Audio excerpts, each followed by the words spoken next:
अरे ये क्या, भगवान जगन्नाथ चोरी के लिए निकल पड़े। पुरी में उस रात मंदिर के पुजारी कांप रहे थे।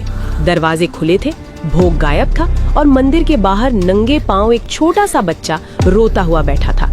लोग चिल्ला रहे थे, भगवान नाराज हो गए, भगवान नाराज हो गए, भगवान नाराज हो गए। लेकिन किसी ने नहीं देखा कि उस बच्चे ने कांपती आवाज में बस इतना कहा, आज मेरे दोस्त को भूख लगी थी। और तभी किसी ने फुसफुसा कर कहा, ये बालक भगवान जगन्नाथ का दोस्त कैसे हो सकता है? हाँ, ये असंभव लगता है, कुछ तो गड़बड़ है। पुरी के उसी विशाल मंदिर के पीछे, जहाँ रोज घंटियां बजती थीं, जहाँ फूलों की खुशबू रहती थी, वहाँ एक छोटा सा कमरा था। वो कमरा किसी पुजारी का नहीं था, किसी राजा का नहीं था, वो था नीलू का। नीलू की उम्र कोई ठीक ठीक नहीं जानता था।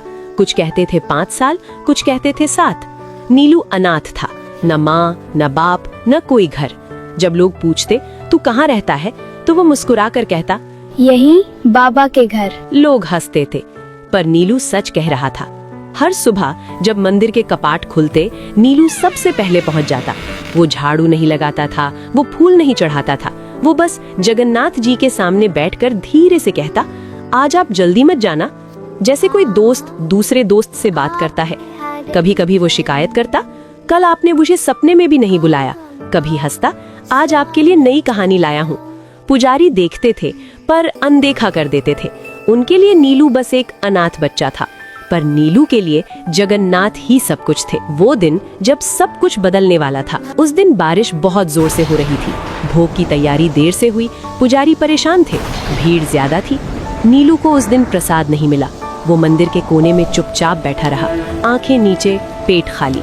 रात होने लगी। मंदिर बंद होने से पहले नीलू धीरे धीरे उठा और जगन्नाथ जी के सामने गया। उसकी आवाज कांप रही थी, आज आप खाना मत खाना, क्योंकि आज मेरे दोस्त को भूख थी है। एक पुजारी गुस्से में बोला, चल हट, ये भगवान है। नीलू ने सिर झुका लिया, पर जाते जाते धीरे से फुसफुसाया, अगर आप नहीं आए तो आज मैं सो नहीं पाऊंगा। वो रात जब चोरी हुई, आधी रात, मंदिर शांत था। अचानक शोर मचा, भोग गायब है। लड्डू, फल, मिठाई सब नहीं थे। पुजारी दौड़े, दरवाजे बंद थे, ताले सही थे, कोई बाहर से नहीं आ सकता था। तो फिर तभी किसी ने देखा, मंदिर के बाहर नीलू बैठा था। उसके हाथ में आधा लड्डू था और आंखों में डर। भीड़ इकट्ठा हो गई। कोई चिल्लाया, भगवान चोरी करने निकल पड़े। कोई बोला, ये बच्चा चोर है। नीलू कांपने लगा।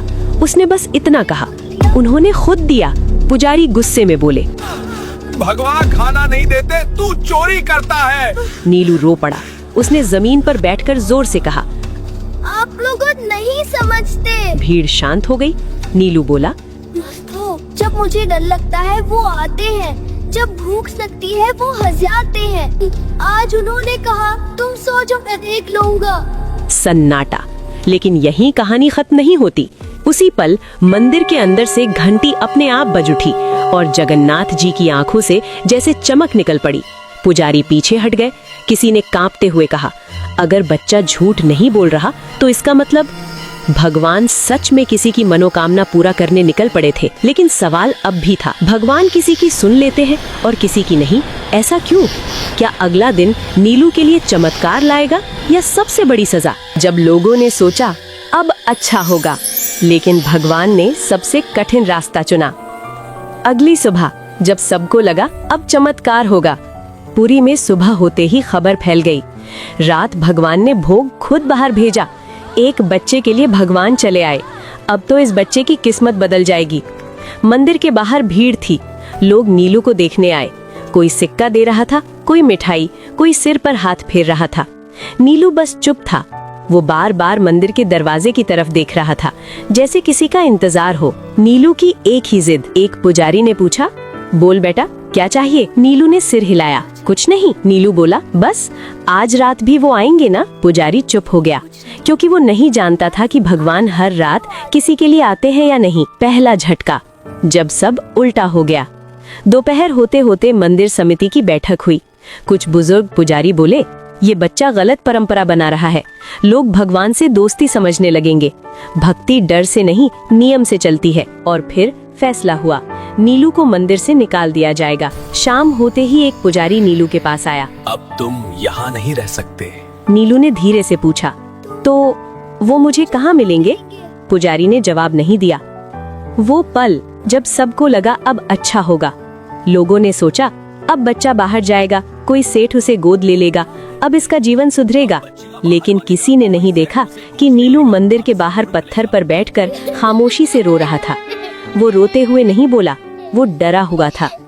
रात जब भगवान नहीं आए, पहली बार नीलू मंदिर के अंदर नहीं था, वो बाहर बरामदे में लेटा था। आसमान में बादल थे, हवा ठंडी थी। नीलू ने आंखें बंद की और धीरे से कहा, आज आप आओगे ना? कोई जवाब नहीं, घंटियां नहीं बजी, कोई आहट नहीं। नीलू ने फिर कहा, अगर मैंने कुछ गलत कहा हो तो माफ कर देना। लेकिन उस रात भगवान नहीं आए। दूसरा झटका, जब लोग डर गए। अगली सुबह मंदिर में कुछ अजीब हुआ। भोग बना लेकिन स्वाद कड़वा था। पुजारी हैरान। फिर दूसरे दिन फूल मुरझा गए। तीसरे दिन घंटियां अपने आप बीच में रुक गईं। लोग फुसफुसाने लगे, बाबा नाराज है, बच्चे को निकालना ठीक नहीं हुआ। लेकिन तब तक नीलू कहीं और जा चुका था। नीलू का नया रास्ता, जहां सबको लगा अब अच्छा होगा। एक सेठ ने नीलू को अपने घर ले लिया। बड़ा घर, नरम बिस्तर, भरपेट खाना। लोग बोले, देखो भगवान ने दे दिया, अब सब ठीक है। लेकिन पहली रात नीलू बिस्तर पर बैठा रहा, खाना नहीं खाया। सेठ की पत्नी बोली, क्या हुआ? नीलू बोला, यहाँ वो नहीं आते। यहाँ वो नहीं सब आते। हंस पड़े। सबसे बड़ा ट्विस्ट, जहाँ सब गलत साबित हुआ। तीसरी रात नीलू तेज बुखार में कांप रहा था। डॉक्टर आए, दवा दी, लेकिन नीलू बार बार बड़बड़ा रहा था, मैं गलत जगह आ गया, वो मुझे यहाँ नहीं ढूंढ पाएंगे। सेठ डर गया। उसी रात मंदिर में घंटी अपने आप जोर से बज उठी और मुख्य पुजारी बेचैन होकर उठ बैठे। उन्हें सपना आया। जगन्नाथ जी बोले, जिसे तुमने बाहर किया वो मेरा है। सुबह होते ही सेठ नीलू को लेकर मंदिर भागा। लेकिन सवाल ये था, क्या नीलू जीवित रहेगा? क्या भगवान वापस आएंगे? या अब बहुत देर हो चुकी है? और सबसे बड़ा सवाल, क्या हर बार भगवान जल्दी सुनते हैं तो वो अच्छा ही होता है? जब भगवान समय पर नहीं आए और सबने मान लिया कि अब बहुत देर हो चुकी है, वो सुबह जो किसी की जिंदगी बदल देती है। सुबह का सूरज निकला, लेकिन पुरी की हवा में वो शांति नहीं थी। मंदिर के बाहर लोग चुप थे, कोई घंटी नहीं, कोई मंत्र नहीं। सेठ की गाड़ी मंदिर के सामने रुकी।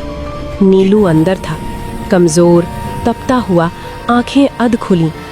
मुख्य पुजारी आगे बढ़े। जल्दी करो, डॉक्टर फुसफुसाए, बच्चे की हालत बिगड़ रही है। नीलू ने अचानक आंखें खोली। उसकी आवाज बहुत धीमी थी, आज वो आएंगे? किसी के पास जवाब नहीं था। मंदिर के अंदर, जहां सब कुछ गलत लग रहा था, नीलू को गर्भगृह के पास लाया गया, वो जगह जहां आम लोगों को जाने की इजाजत नहीं होती। पुजारी कांप रहे थे, ऐसा पहले कभी नहीं हुआ था। नीलू ने आंखें बंद की और बहुत धीरे से बोला, अगर आप नहीं आए तो मैं सो जाऊंगा। ये सुनकर एक बुजुर्ग सेवायत रो पड़े। जब लोगों ने पहली बार भगवान से सवाल किया, भीड़ के बीच एक आदमी चिल्लाया, अगर भगवान दोस्त है तो अब कहाँ है? किसी और ने कहा, क्यों भगवान बंदों से भी देर कर देते हैं? पहली बार पुरी में लोग भगवान से सवाल कर रहे थे और भगवान अब भी चुप थे। वो क्षण जब सबको लगा अब अंत है। नीलू की सांसें तेज हो गईं, हाथ ठंडे पड़ने लगे। डॉक्टर ने सिर हिलाया, हम कुछ नहीं कर सकते। सेठ की पत्नी फूट फूट कर रो पड़ी। पुजारी ने आंखें बंद कर ली। अगर भगवान दो तो थे तो उन्होंने इसे नैने क्यों दिया? और उसी पल नीलू ने मुस्कुरा दिया, बहुत हल्की मुस्कान। उसने फुसफुसा कर कहा, वो आ गए। सब चौंक गए। कहाँ? किसी ने पूछा। नीलू बोला, पीछे। उसी पल मंदिर के भीतर तेज हवा चली, दिए कांपने लगे, घंटी अपने आप बज उठी। लेकिन जगन्नाथ जी की मूर्ति हिली नहीं, कोई चमत्कार नहीं, कोई रोशनी नहीं। लोग भ्रम में थे, अगर भगवान आए हैं तो दिख क्यों नहीं रहे? सबसे दर्दनाक मोड़, नीलू की सांस अचानक थम गई।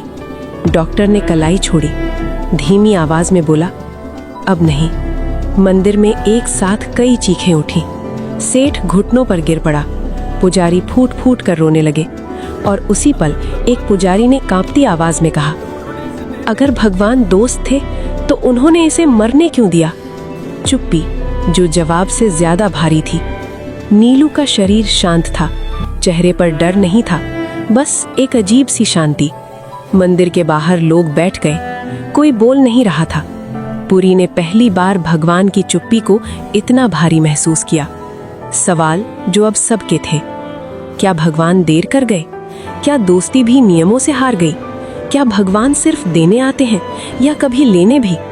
और सबसे डरावना सवाल, अगर भगवान ना आए तो विश्वास का क्या? रात होते ही मुख्य पुजारी को एक और सपना आया, लेकिन इस बार भगवान मुस्कुरा नहीं रहे थे।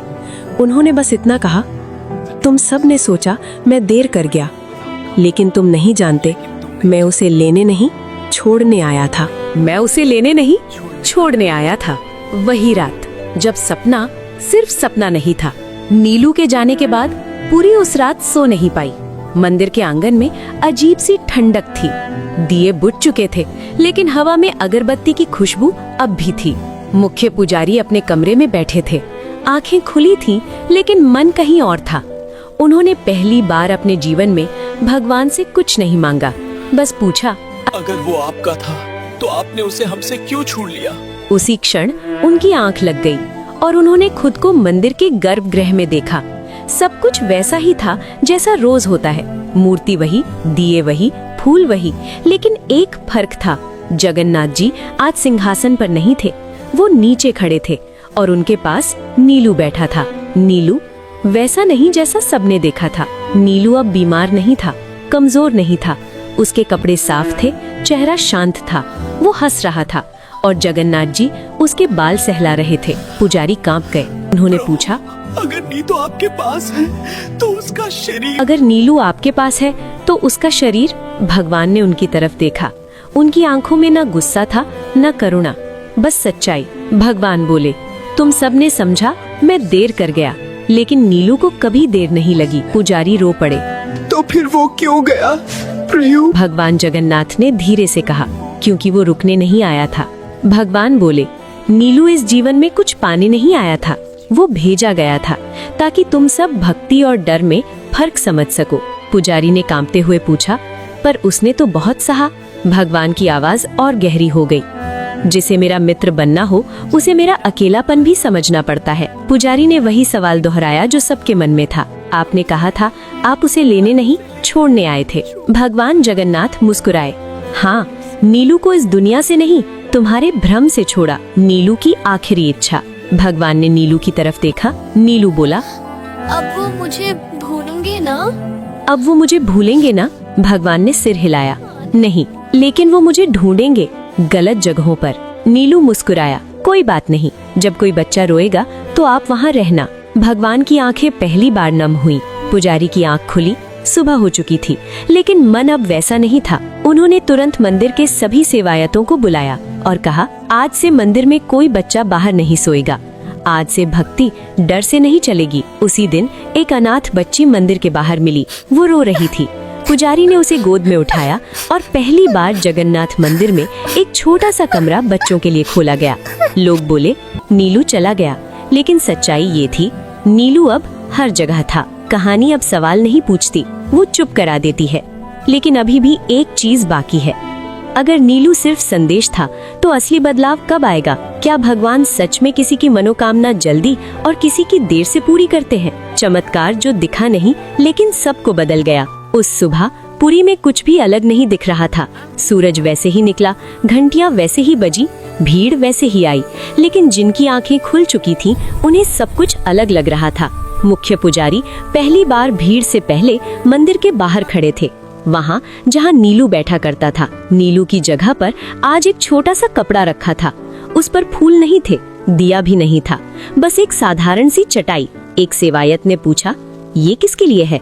पुजारी ने कहा, उसके लिए जो आ जाएगा। धीरे धीरे फैलती बात। पहले दिन एक बच्चा आया, दूसरे दिन 2, तीसरे दिन 4। कोई नहीं जानता था कि खबर कैसे फैली।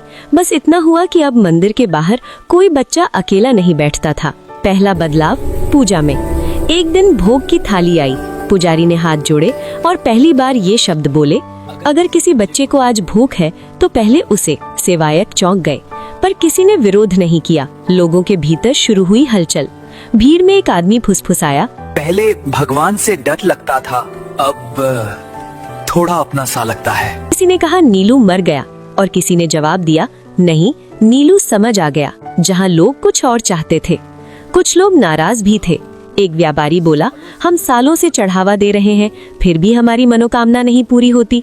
दूसरा बोला, एक बच्चा आया और सब बदल गया।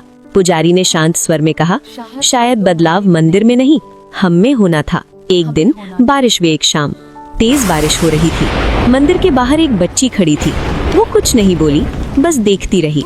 पुजारी बाहर आए, पूछा, किसे ढूंढ रही हो? बच्ची ने कहा, मेरे दोस्त को। पुजारी की आंखें भर आईं। नीलू की मौजूदगी बिना दिखे। कई लोगों ने एक ही बात कही, जब भी किसी बच्चे को खाना मिलता है मुझे लगता है कोई मुस्कुरा रहा है। जब मंदिर शांत होता है लगता है कोई बैठा सुन रहा है। कोई नाम नहीं लेता था, पर सब जानते थे मनोकामना का सच धीरे धीरे खुलता। एक दिन एक महिला आई, रोते हुए बोली, मैंने सालों से मांगा, कुछ नहीं मिला। पुजारी ने पूछा, आज क्या चाहती हो? वो बोली, बस समझना चाहती हूँ, देरी क्यों? पुजारी ने कहा, क्योंकि कुछ लोग मांगने आते हैं और कुछ तैयार होने। वो शाम जब मंदिर सबसे शांत था। उस शाम कोई विशेष पूजा नहीं थी, कोई घोषणा नहीं, बस दिए जल रहे थे और गर्भगृह के पास एक छोटा सा बच्चा धीरे से बोला, आज वो आए थे। किसी ने पूछा, कहाँ? बच्चा मुस्कुराया, जब मुझे डर लगा तब। अब सवाल बदल चुके थे। अगर चमत्कार शोर नहीं करता तो हम उसे पहचाने कैसे? और अगर भगवान जल्दी नहीं देते तो क्या वो मना कर रहे होते हैं?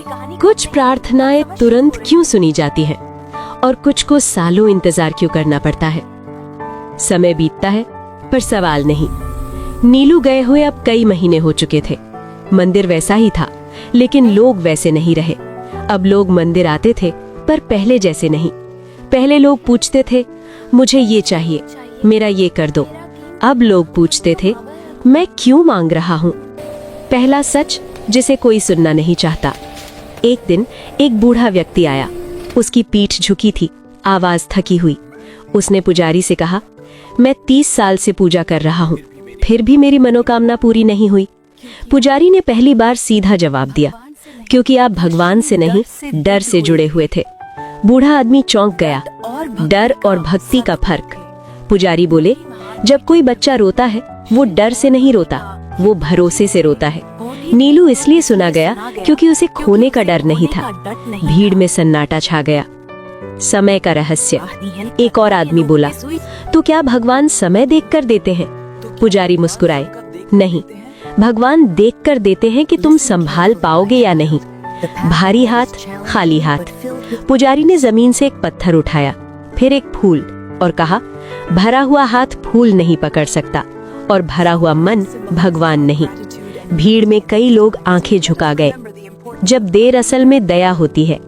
एक महिला रोते हुए बोली, मैंने मांगा था कि मेरा बेटा बच जाए, भगवान ने नहीं सुना। पुजारी ने धीरे से कहा, शायद उन्होंने सुना, पर वो दर्द आपके लिए जरूरी था। ये सुनकर कुछ लोग उठकर चले गए। सच हर किसी के लिए नहीं होता। नीलू की याद फिर से। उसी समय एक छोटा बच्चा मंदिर के बाहर बैठा था। उसने बिना किसी कारण कहा, वो कहते थे अगर अभी नहीं मिला तो मतलब अभी उठाने लायक नहीं हूँ। सब ठिठक गए। तीसरा सच, बच्चा ही क्यों चुना गया? एक सेवायत ने पूछा, भगवान ने बच्चा ही क्यों चुना? पुजारी बोले, क्योंकि बच्चे हिसाब नहीं रखते, वो दोस्ती करते हैं। जब लोग टूटते हैं तब भगवान काम करते हैं।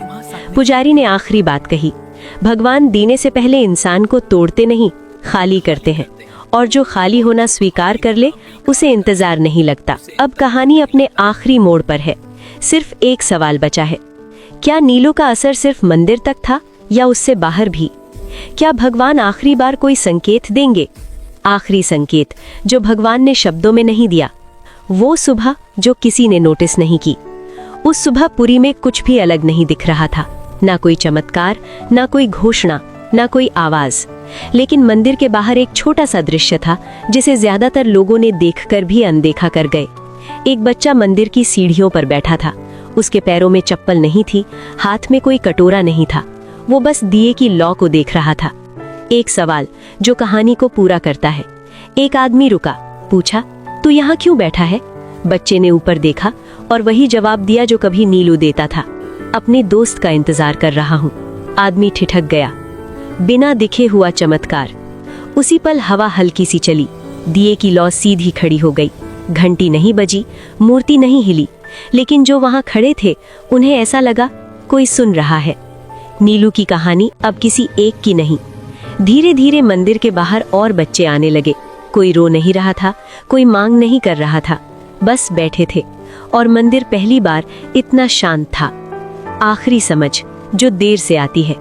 मुख्य पुजारी सीढ़ियों पर बैठ गए और बोले, हम भगवान को अपने समय में बांधना चाहते थे, पर भगवान इंसान को समय के लायक बनाते हैं। सबसे भारी पंक्ति। पुजारी ने आंखें बंद की और बहुत धीरे से कहा, नीलू को भगवान ने नहीं छोड़ा, भगवान ने हमें छोड़ा था, हमारी शर्तों के साथ। जहां कहानी आपसे जुड़ती है। शाम को एक माँ अपने बच्चे का हाथ पकड़कर मंदिर से बाहर निकली। बच्चे ने पूछा, माँ भगवान कहाँ रहते हैं? माँ रुकी, फिर बोली, जहाँ डर नहीं होता। बच्चा मुस्कुराया। अंतिम शब्द। लोग कहते हैं भगवान कुछ लोगों की प्रार्थना तुरंत सुन लेते हैं और कुछ को इंतजार करवाते हैं, लेकिन सच ये है भगवान कभी देर नहीं करते। वो बस तय करते हैं कि कौन मांग रहा है और कौन भरोसा कर रहा है। अंतिम पंक्ति। After silence. अगर आज भगवान चुप है तो समझ लेना वो काम कर रहे हैं, और शायद तुम्हारे भीतर।